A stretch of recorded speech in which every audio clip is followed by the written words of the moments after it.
नमस्कार साथियों, आप सभी का स्वागत है अपने यूट्यूब चैनल रोज़र क्लासेस 124 में। तो साथियों, कैसे हैं आप? आई होप कि आप सभी स्वस्थ होंगे और आपकी स्टडी भी बहुत ही अच्छी चल रही होगी। तो साथियों, आप सभी को पता है कि एसएससी जीडी की जो एग्ज़ाम डेट है वो आ चुकी है। उसी को देखते हुए जो रोज़गार विद अंकित ऐप है यानी आरडब्ल्यू जो ऐप है, उस पे जो एसएससी जीडी के जो फ्री वीकली टेस्ट चल रहे हैं उनको देख रहे थे।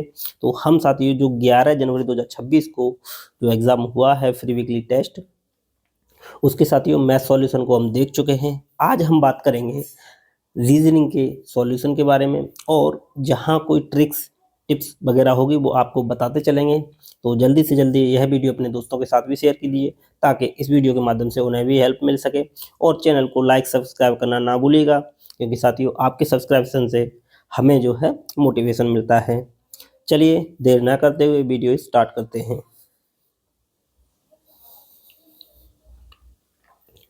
पहला क्वेश्चन देख लेते हैं। पहला क्वेश्चन क्या कह रहा है कि उस विकल्प का चयन करें जो तीसरे अक्षर समूह से ठीक उसी प्रकार संबंधित है जिस प्रकार दूसरा अक्षर समूह पहले अक्षर समूह से संबंधित है। आइए सॉल्व कर लेते हैं।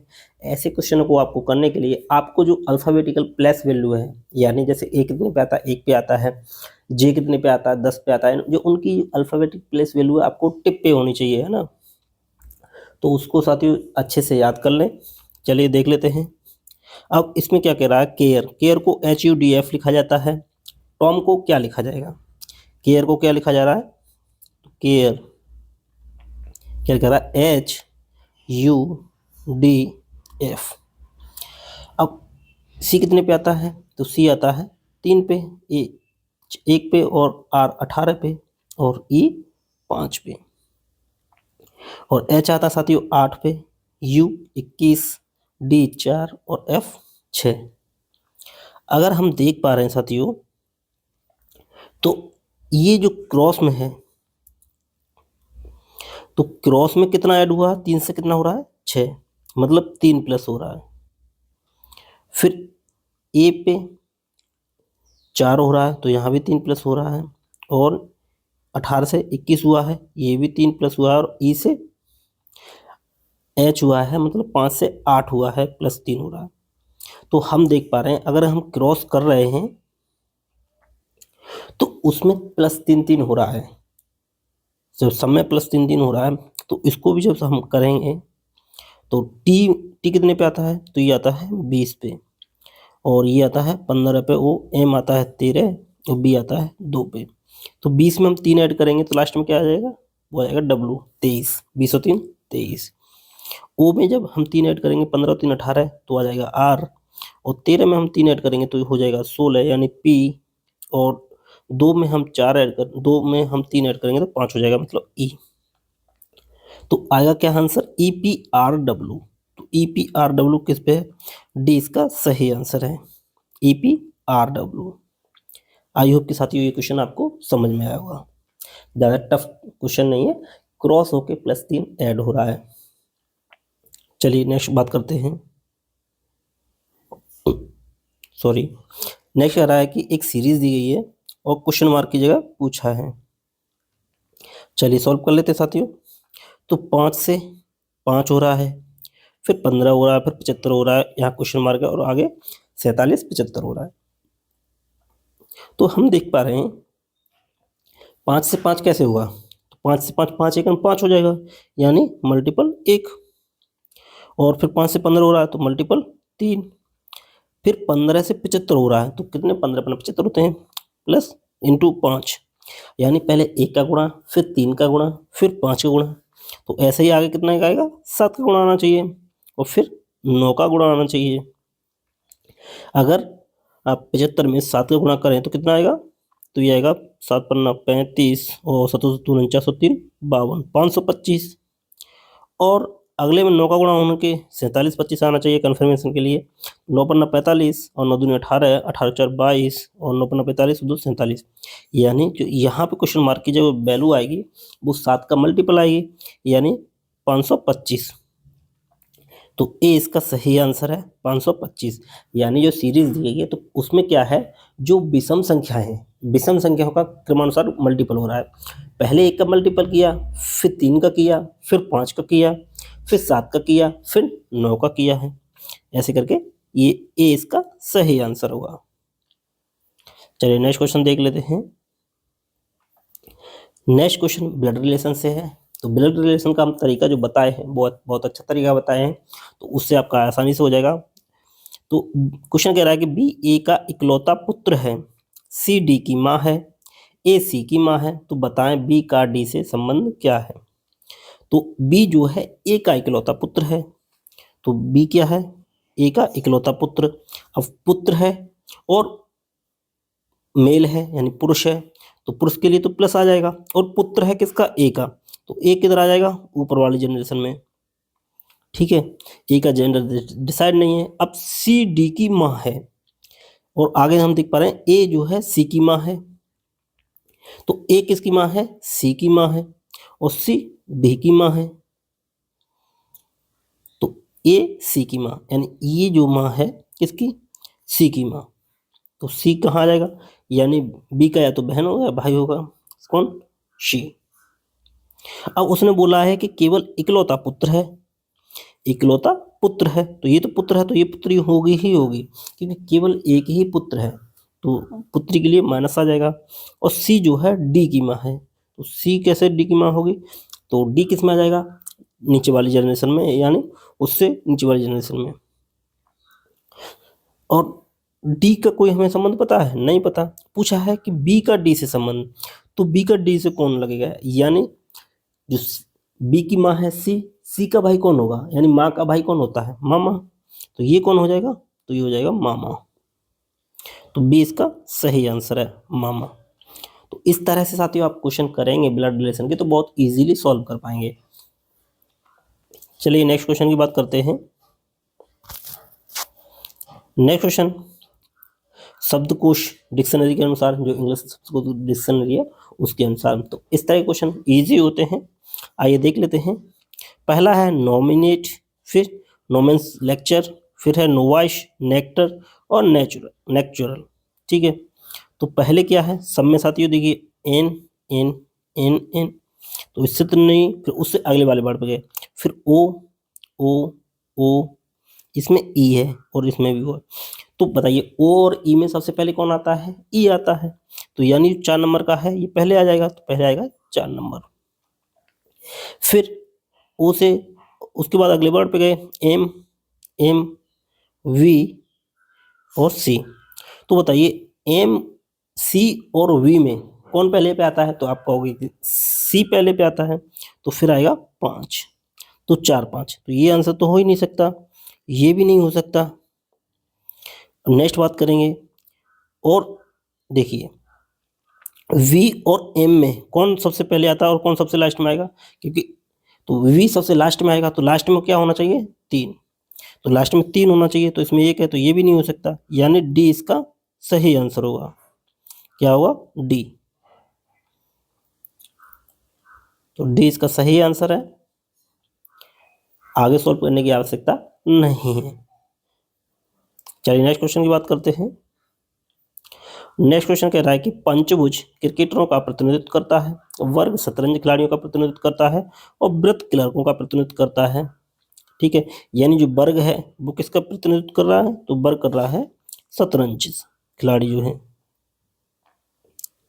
और व्रत किसका प्रतिनिधित्व कर रहा है, तो व्रत कर रहा है क्लर्क, और पंचभुज, तो पंचभुज कर रहा है साथियों क्रिकेटर्स।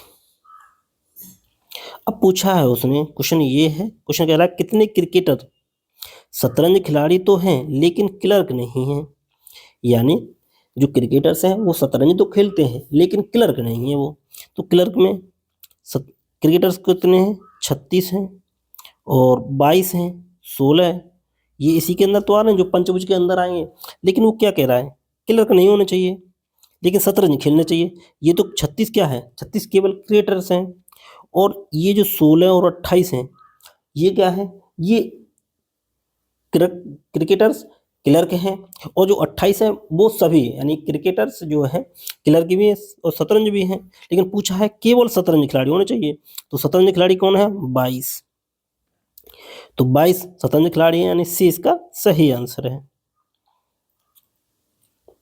चलिए नेक्स्ट क्वेश्चन की बात करते हैं। नेक्स्ट क्वेश्चन कह रहा है दिए गए समीकरण को संतुलित करने के लिए दो गणितीय चिन्हों को आपस में बदलना। मतलब जो एक समीकरण दिया है तो इसमें इन दोनों को आपस में चेंज करके जो मतलब दो सिंबल्स आपको चेंज करने हैं और आंसर आपको फाइंड करना है। तो आंसर क्या आना चाहिए? आंसर आना चाहिए हमारा ये। तो क्या देख लेते हैं। तो ऐसे क्वेश्चनों को आप कोई भी ऑप्शन उठा लीजिए।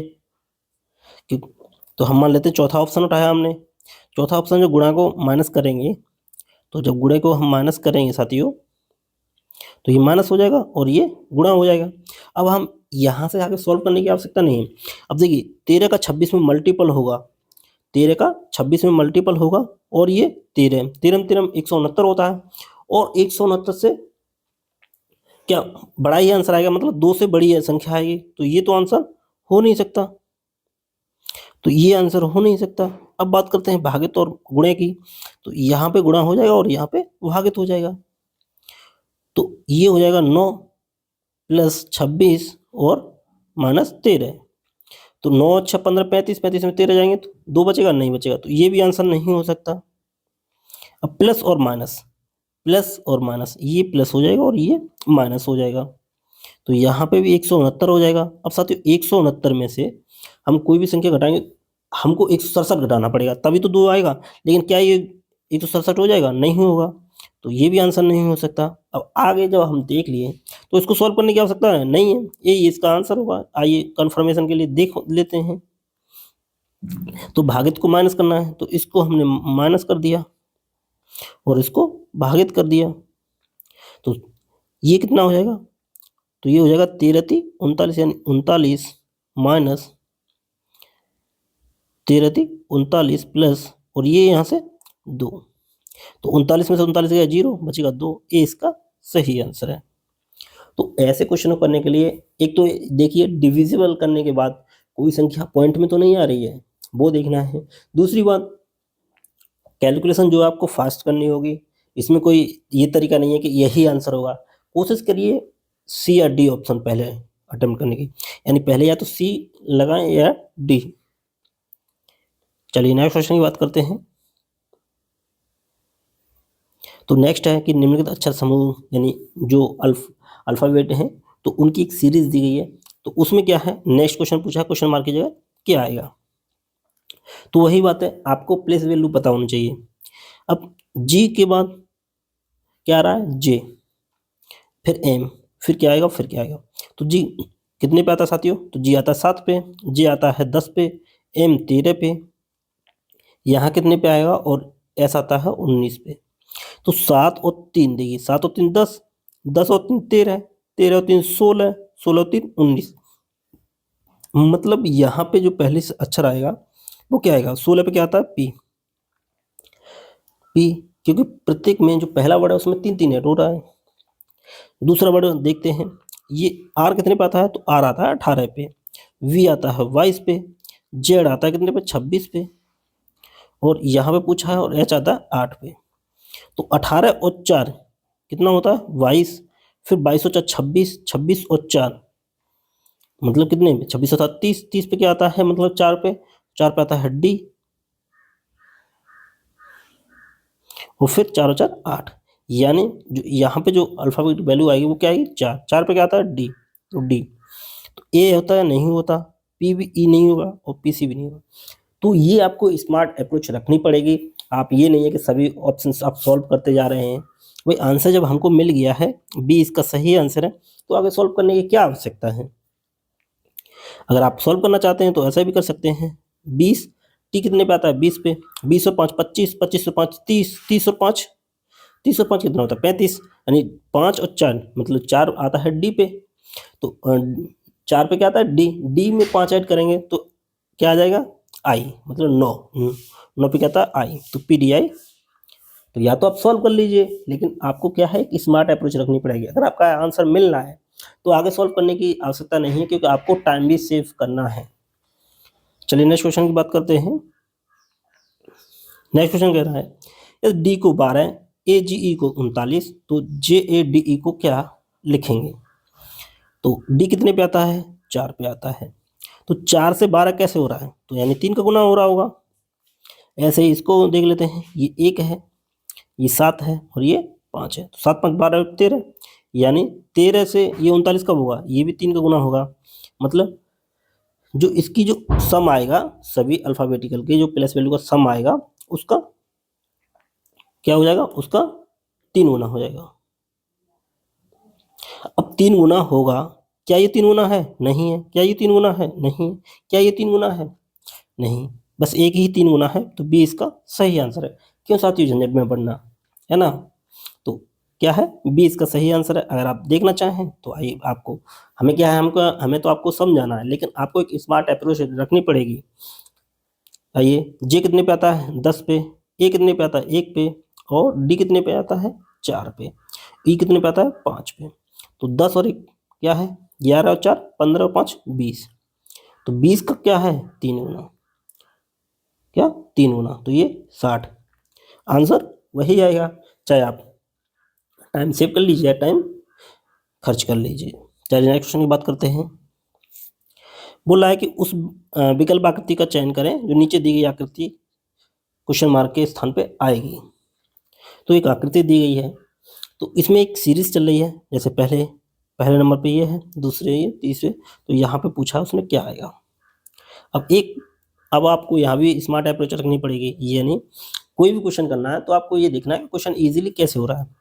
पहले क्या है, बीच में एक स्टार टाइप का है, मतलब इसमें क्या है, खाली है, इसमें है स्टार टाइप और इसमें खाली। अब इसमें क्या है, क्या खाली आएगा, तो क्या ये हो सकता है, नहीं हो सकता। बचे क्या, 2, तो ये तो हमारे हट गए, ना ये होगा ना सी होगा। अब इसको देखेंगे हम, एरो को। जब एरो को देखेंगे तो पहले किस दिशा में है, पहले साउथ दिशा में है, फिर किस दिशा में आ गया, तो फिर आ गया वेस्ट दिशा में, यानी क्लॉकवाइज घुमा है कितने, 90 डिग्री। तो यहाँ भी 90 डिग्री घुमा क्लॉकवाइज, तो जब इसमें आएगा तो किस डायरेक्शन में आना चाहिए, इस डायरेक्शन में आना चाहिए, ईस्ट दिशा में 90 डिग्री। तो ये हो सकता है, नहीं हो सकता। बी इसका सही आंसर है। अब आप सबको मिलाओगे कि स्टार आएगा या नहीं आएगा, तो ये चीज़ आपको देखनी है कि ये खाली है तो यहाँ भी खाली ही आएगा, तो ये दोनों नहीं हो सकते, बस इन दोनों में से कोई हो सकता है। फिर आप एरो को पकड़ के आप सॉल्व कर लीजिए, तो बी इसका सही आंसर है। चलिए नेक्स्ट क्वेश्चन की बात करते हैं। नेक्स्ट है कि उस विकल्प का चयन करें, तीसरी संख्या से उसी का संबंध है जिस प्रकार पहली दूसरी से, यानी 12 का 68 से संबंध है, वही 21 से किसका संबंध होगा। तो 12 से साथियों 68 हो रहा है, तो 12 से 68 हो रहा है, तो कैसे, तो आइए सॉल्व कर लेते हैं। तो 12 से 68 हो रहा है, यानी 68 में कितने का मल्टीपल होता है, 17 का होता है, यानी 12 से हम 68 लाएंगे तो कितने, तो ये लगभग 17/3 गुना हो रहा है, तभी तो 68 आएगा। 3 चौक 12, 17 चौक 68, तो 21 का 17/3 गुना, तो 17 सत्ते 119, तो 119 इसका आंसर होगा। तो सी इसका सही आंसर है, 119।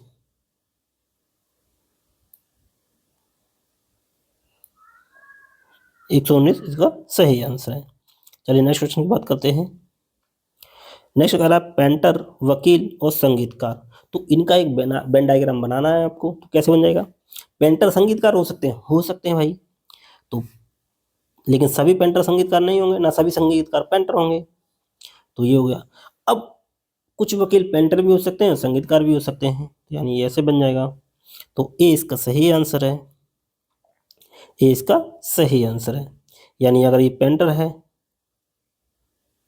और ये वकील है, ये संगीतकार है, तो ए इसका सही आंसर है। चलिए नेक्स्ट क्वेश्चन की बात कर लेते हैं।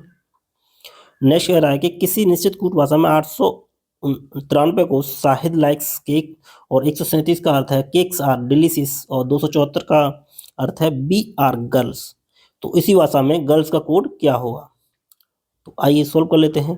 तो शाहिद लाइक्स केक और केक्स आर डिलीशियस, तो इसमें साथियों देखिए, इन दोनों में शाहिद लाइक केक्स और केक्स आर डिलीशियस, इसमें क्या कॉमन है, तो केक्स साथियों कॉमन आ रहा है, क्या आ रहा है, केक्स।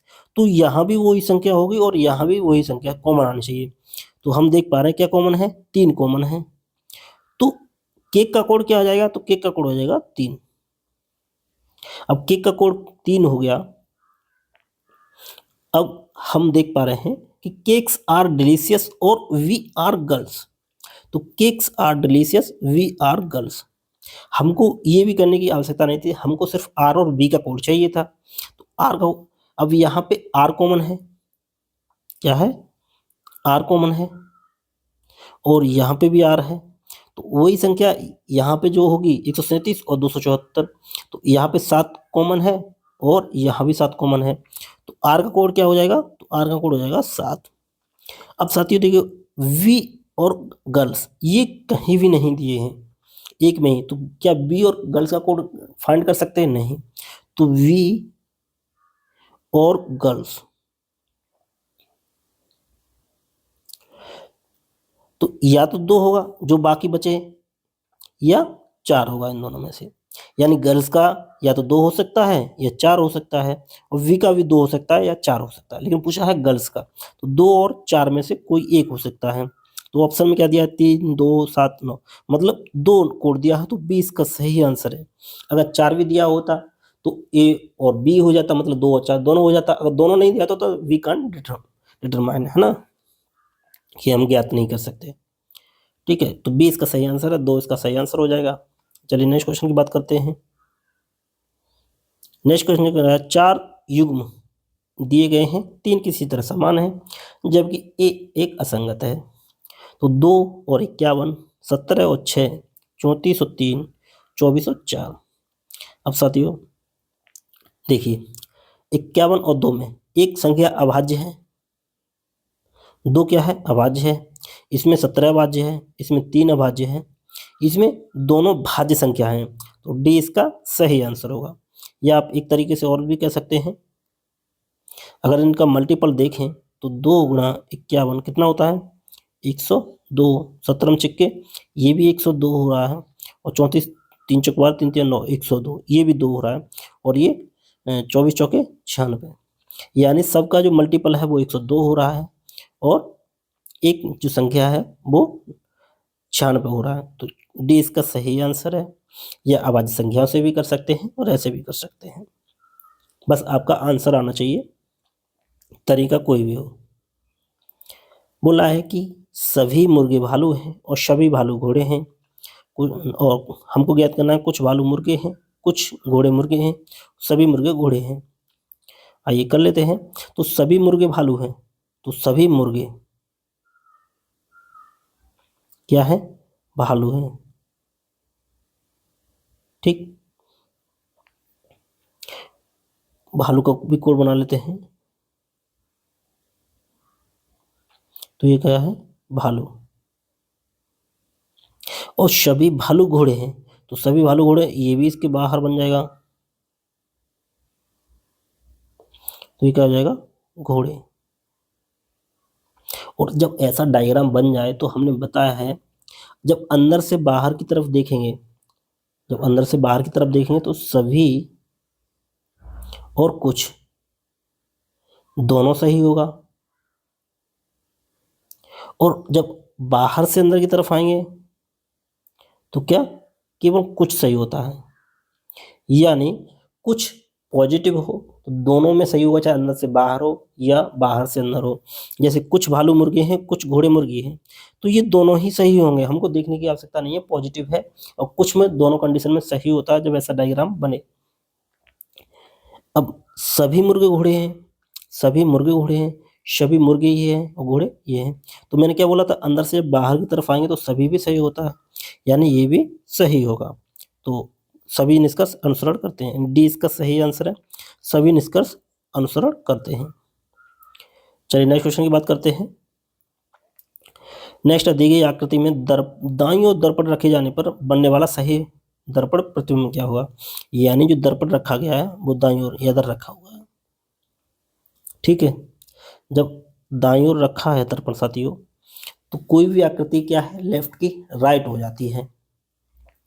तो पहले हम इस डायग्राम से देखते हैं, ये जो हमारा ब्लैक ब्लैक है, अल्फाबेट में बाद में जाएंगे साथियों। तो पहला ऑप्शन देखेंगे, तो पहला ऑप्शन हाँ ये हो सकता है, बी। अच्छा ये बताइए पहला हो सकता है? नहीं हो सकता, क्योंकि लेफ्ट की राइट जाएगी, सॉरी लेफ्ट की राइट जाएगी, तो ये तो सेम है, तो ए आंसर हो नहीं सकता। बी हो सकता है? बी, हाँ बी हो सकता है साथियों। सी हो सकता है? सी नहीं हो सकता, क्योंकि ये लगभग जल प्रतिबिंब बनना है, देखिए छोटा वाला डॉट डॉट दे दिया है ऊपर, तो ये भी नहीं हो सकता। अब डी, डी की पॉसिबिलिटी है, डी की भी पॉसिबिलिटी है, यानी बी और सी, बी और डी में से आंसर एक होगा। अब क्या होगा चलिए देख लेते हैं। अब ये जो एफ है किधर जाएगा? ये एफ आएगा ऐसे करके, और देखिए एफ कैसे आएगा? इस तरह से आएगा, लेकिन इसमें तो दिया है, इसमें क्या है? उल्टा दे दिया है, तो डी भी नहीं होगा, बी इसका सही आंसर होगा, यानी बी इसका सही आंसर है। क्या आगे सॉल्व करेंगे? नहीं करेंगे, क्योंकि हमको तो आंसर चाहिए। चलिए नेक्स्ट क्वेश्चन की बात करते हैं। नेक्स्ट क्वेश्चन कह रहा है विभिन्न विशेषज्ञता वाले 7 डॉक्टर अंकित, भुवाना, चंदन, दिनकर, तारक, फर्नांडा, जॉर्ज एक सीधी पंक्ति में उत्तर दिशा की ओर अभिमुख होकर बैठे हैं, लेकिन अनिवार्य रूप से इसी क्रम में नहीं है, यानी जरूरी नहीं है कि वो इसी क्रम में हो।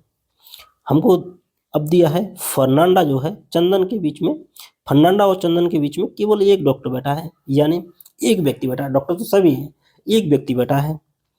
तारक ठीक अंकित और दिनकर के बीच में है, तारक और जॉर्ज के बीच में केवल 2 डॉक्टर बैठे हैं। फर्नांडा ठीक अंकित के दाईं ओर बगल में बैठा है, जो पंक्ति के बीच में है। तो फर्नांडा, आइए सॉल्व कर लेते हैं। तो उत्तर नॉर्थ की तरफ है, मतलब उत्तर है ऊपर की तरफ हो जाएगा, तो और इधर क्या होता है? जैसे मान लीजिए कोई पंक्ति है, ये वाली पंक्ति है, तो इधर क्या होता है? इधर होता है बाएं और इधर होता है दाएं। तो बोला है फर्नांडा और चंदन के बीच में केवल 2 डॉक्टर बैठे हैं, तो फर्नांडा और चंदन, सिर्फ शॉर्ट रखेंगे, जरूरी नहीं है पूरा फर्नांडा चंदन नाम लिखते रहें। हमको पता है एफ आर फर्नांडा होगा, ऐसे चंदन हो जाएगा, तो इन दोनों के बीच में सिर्फ एक व्यक्ति बैठा है। अब क्या पता है कि फर्नांडा बाएं है या चंदन बाएं है, तो हम क्या करें, 2 बना लेते हैं, तो इधर या तो चंदन होगा या इधर फर्नांडा होगा, और बीच में एक व्यक्ति। आगे जब हम पढ़ेंगे तो तारक ठीक अंकित और दिनकर के बीच में है, तारक और जॉर्ज के बीच में केवल डॉक्टर का। हम कोशिश करेंगे चंदन और फर्नांडा वाली कंडीशन मिल जाए। तो आगे पढ़े, जब फर्नांडा जो है ठीक अंकित के बाईं ओर है, यानी जो फर्नांडा है वो ठीक अंकित के बाईं ओर है, इस कंडीशन में होना चाहिए। अभी बताइए, फर्नांडा अंकित के ठीक बाईं ओर है, तो और ये भी है, तो या तो अंकित यहां आ जाए तभी तो बाईं ओर होगा, या अंकित यहां आ जाए, है ना। ये 2 कंडीशन हो गई। अब आइए पहले बात कर लेते हैं, यहाँ पे तारक जो है ठीक अंकित और दिनकर के बीच में है, तारक, तारक जो बैठा है अंकित और दिनकर के बीच में है, कौन होना चाहिए? तारक होना चाहिए। अगर हम दिनकर को यहाँ बिठा लेते हैं तो चंदन बीच में आ रहा है, तो पहली कंडीशन तो नहीं हो सकती। अब अंकित और दिनकर के बीच में, तो अंकित और दिनकर के बीच में कौन है? तारक है, यानी तारक, तो ये कंडीशन 1 नहीं है। अब तारक और जॉर्ज के बीच में केवल 2 डॉक्टर हैं, तारक और जॉर्ज के बीच में केवल 2 डॉक्टर हैं। अब आप साथियों ये देखिए टोटल 7 व्यक्ति हैं, तो 1 2 3 4 5 6, 6 तो हो गए। अगर हम जॉर्ज को यहाँ पे बिठा लें तो व्यक्ति तो हो रहे हैं 8, लेकिन हमारे पास कितने हैं? 7। तो ये यहाँ बैठ सकता है? नहीं बैठ सकता। तो जॉर्ज कहाँ बैठेगा? जॉर्ज बैठेगा यहाँ पे, तभी तो 2 व्यक्ति होंगे बीच में। लेकिन हम एक पॉइंट और देखें आगे, कि फर्नांडा ठीक अंकित के बाईं ओर बगल में बैठा है, जो पंक्ति के बीच में है, जो किसके लिए आता है? दूसरे व्यक्ति के लिए, तो जो मतलब अंकित, तो अंकित बीच में होना चाहिए। तो 1 2 3, तो अंकित तो ये है, ये क्या होगा? बीच में होगा। तो 1 2 3, इधर भी एक व्यक्ति बैठा होना चाहिए, तो इधर कौन बैठ जाएगा? ये जो व्यक्ति बचा है, कौन बचा है? भुवाना, तो भुवाना, तो भुवाना सबसे दाएं हो जाएगा और चंदन सबसे बाएं हो जाएगा। यानी पूछा है कि दिनकर के ठीक दाईं ओर बगल, दिनकर कहाँ बैठा है, ये बैठा है, इसका ये तो बायां होगा और इधर दायां होगा, सॉरी दाएं, तो कौन बैठा है, भवाना, ये इसका सही आंसर है, भवाना। आई होप के साथ ये क्वेश्चन आपको समझ में आया होगा। अगर नहीं समझ में आता है तो इस वीडियो को दोबारा से देखें, और फिर भी नहीं समझ में आता है तो कमेंट करके आप पूछ सकते हैं। चलिए नेक्स्ट क्वेश्चन की बात करते हैं। नेक्स्ट कह रहा है पांच व्यक्ति एक पंक्ति की उत्तर दिशा की ओर मुख करके बैठे हैं। अंतिम छोर पर दो व्यक्तियों में से एक तो चित्रकार है और दूसरा बास्केटबॉल खिलाड़ी है। एक वकील छात्र के दाईं ओर खड़ा है, एक डांसर बास्केटबॉल खिलाड़ी के बाईं ओर खड़ा है। बाईं ओर से वकील का स्थान ज्ञात कीजिए। अब देखिए साथी, उसने क्या बोला है, उसने बोला है कि 5 व्यक्ति हैं, 2 व्यक्ति ऐसे हैं जो बाएं और दाएं छोर पे खड़े हैं, उनमें से एक तो चित्रकार है, दूसरा बास्केटबॉल। तो हम मान लेते हैं ये 5 व्यक्ति हैं, 1 2 3 4 5, 1 2 3 4 5। 2 कंडीशन हमने क्यों बनाई है अभी आपको समझाते हैं। देखिए, ये नहीं कहा है कि बाएं छोर पे कौन है, दाएं छोर पे कौन है। हम मान लेते हैं बाएं छोर पे ये बाएं हैं, ये दाएं हैं। बाएं छोर पे चित्रकार है, यानी आर्किटेक्ट है, ठीक। और ये कौन है, बास्केटबॉल खिलाड़ी। तो बास्केटबॉल खिलाड़ी किधर है, दाएं छोर पे। ये कंडीशन ये हो सकती है, या फिर कंडीशन ये हो सकती है बाएं छोर पे बास्केटबॉल खिलाड़ी हो और दाएं पे चित्रकार हो, ये हो सकती है, दोनों कंडीशन हो सकती हैं। बोला एक वकील छात्र के दाईं ओर खड़ा है, एक वकील छात्र के दाईं ओर खड़ा है, तो ये कहीं भी हो सकता है इनमें से। लेकिन हमने नेक्स्ट पॉइंट पढ़ा कि एक डांसर बास्केटबॉल खिलाड़ी के बाईं ओर है। अब देखिए, बास्केटबॉल खिलाड़ी के बाईं ओर है, तो बास्केटबॉल खिलाड़ी बाईं ओर बैठा लेंगे तो बास्केटबॉल यहाँ बैठ सकता है, कौन, डांसर। और अगर यहाँ पे बिठा लें, बास्केटबॉल तो ये है, इधर आ सकता है, इधर तो कोई व्यक्ति है ही नहीं, सबसे बाएं तो यही है, तो ये कंडीशन नहीं हो सकती। तो ये तो कट जाएगा, बचेगा क्या, इन दोनों में से। बोला एक वकील छात्र के दाईं ओर है, यानी छात्र के दाईं ओर कहाँ आएगा, छात्र अगर यहाँ बैठेगा तभी तो उसके दाईं ओर आ सकता है वकील, तो ये कंडीशन हो गई। अब पूछा है बाईं ओर से वकील का स्थान ज्ञात कीजिए। तो बाएं इधर है, इधर से पहला, दूसरा और तीसरा, तो क्या वहां है, तीसरा, डी इसका सही आंसर है। कौन सा हो जाएगा, तीसरा। चलिए नेक्स्ट क्वेश्चन की बात करते हैं। नेक्स्ट क्वेश्चन क्या कह रहा है कि दी गई आकृति में कुल कितने त्रिभुज हैं। तो त्रिभुजों की संख्या ज्ञात करनी है, तो आइए काउंट कर लेते हैं। तो देखिए, ये साथी जो टाइप दिया है डायग्राम, इसमें तो जब ऐसे कंडीशन बनती है, जब ऐसा डायग्राम दिया हो तो इसमें कितने त्रिभुज होते हैं, 3 होते हैं, यानी 1 और 2 और एक ये बाहर वाला। अगर ऐसे डायग्राम बनता है तो कैसे काउंट करते हैं, 1 + 2 कितना हो गया, 3, और भी आगे दे दे तो ये 3, अब कितने हो जाएंगे, +3 और कर दीजिए 6, ऐसे ही और बना दे साथियों तो 4, फिर इसमें 4 और ऐड कर दीजिए तो 10, यानी नंबर करके उनको ऐड करना है आपको, है ना। तो इसमें कितने आ जाएंगे, तो इसमें आ जाएंगे 3। अब एक ये गया चौथा और एक ये 5, 5 हो गए, तो 5 तो ये बन गए। आइए और आगे देख लेते हैं कितने बनने हैं। तो एक ये साथियों यहाँ से लेके ये कितने हो गए, तो हो गए 6, और एक साथियों ये देखिए कितने हो गए, 7, और कोई बनना है, और कोई साथियों नहीं बनेगा, तो यानी 7 इसका सही आंसर है, ए इसका सही आंसर है, ठीक। कितने हो गए, 7। तो जो ट्रायंगल काउंटिंग से क्वेश्चन आते हैं तो देख लीजिए साथियों, इंपॉर्टेंट है, तो 7 इसके सही आंसर हैं। आइए देख लेते हैं। एक सीट को मुड़कर एक घन बनाया गया है, बनाए गए घन में निम्नलिखित में से कौन सा अक्षर हो कि जोड़ी विपरीत फलक पर होगी। यानी एक घन दिया गया है, फिर वो मतलब ओपन है, ओपन डाइस है, तो उसको अगर हम फोल्ड करेंगे तो एक दूसरे के विपरीत कौन सी आकृति आएगी, तो वही पूछा है।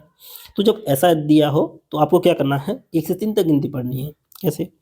1 2 3, फिर ऊपर आ जाते हैं 1 2 3, यानी जो तीसरे नंबर पे जो होती है वो पहले और तीसरे का अपोजिट होता है। तो Q का अपोजिट क्या हो जाएगा, तो Q का अपोजिट हो जाएगा E, यानी Q का अपोजिट हो जाएगा E। और A का अपोजिट क्या हो जाएगा, मतलब U। A का अपोजिट क्या हो जाएगा, U। और जो बाद बाकी बचा है वो एक दूसरे का अपोजिट होता है, यानी L का अपोजिट क्या हो जाएगा, B। यानी Q का अपोजिट E, A का अपोजिट U, L का अपोजिट B। तो इन दोनों तीनों में से जो जो जोड़ी दी होगी वही आंसर होगा, क्योंकि उसने पूछा विपरीत फलक पे कौन होगा। तो A और Q अपोजिट है, नहीं है भाई। Q का अपोजिट सिर्फ E है, तो इसका अपोजिट तो E है, और A का अपोजिट क्या है, U। तो ये आंसर नहीं हो सकता। Q का अपोजिट E, Q का अपोजिट है, हाँ ये हो सकता है, हो निश्चित होगा ही, है ना। आगे भी देखते हैं, L का अपोजिट क्या है, L का अपोजिट B है, यहाँ क्या दिया है, U, तो ये भी नहीं हो सकता। और B का अपोजिट E, तो ये भी नहीं हो सकता। यानी जो आंसर होगा वो होगा B, Q का अपोजिट E है। आई होप कि साथियों इस तरह के क्वेश्चन आप अब कभी गलत नहीं करेंगे। चलिए नेक्स्ट क्वेश्चन की बात करते हैं। नेक्स्ट क्वेश्चन कह रहा है कि एक सीरीज दी गई है तो क्वेश्चन मार्क की जगह पूछा है, तो क्वेश्चन मार्क की जगह आइए सॉल्व कर लेते हैं। 71 से 56 हो रहा है, फिर 56 से 44 हो रहा है, 44 से 35 हो रहा है, फिर 29 हो रहा है, तो आगे पूछा है। हम देख पा रहे हैं ये जो सीरीज है वो घटती आ रही है। अब घटती आ रही है, कैसे घट रही है आइए देख लेते हैं।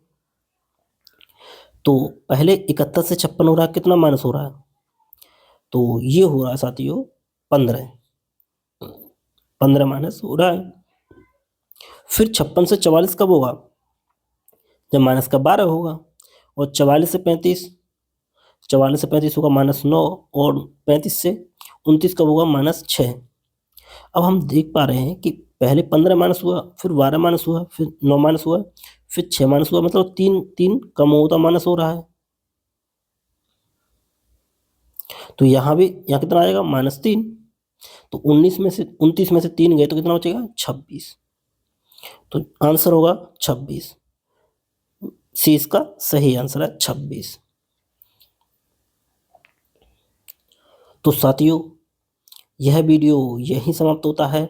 आई होप कि यह सारे क्वेश्चन आपको समझ में आए होंगे। फिर भी कोई डाउट रह जाता है तो आप कमेंट करके हमें पूछ सकते हैं। और वीडियो अच्छा लगे तो लाइक और सब्सक्राइब करना ना भूलिएगा। साथ ही साथ अपने दोस्तों के साथ भी शेयर कीजिए, ताकि उन्हें भी इसमें वीडियो के माध्यम से हेल्प मिल सके। तो चलिए साथियों, देर ना करते हुए वीडियो स्टार्ट करते हैं, वीडियो समाप्त करते हैं।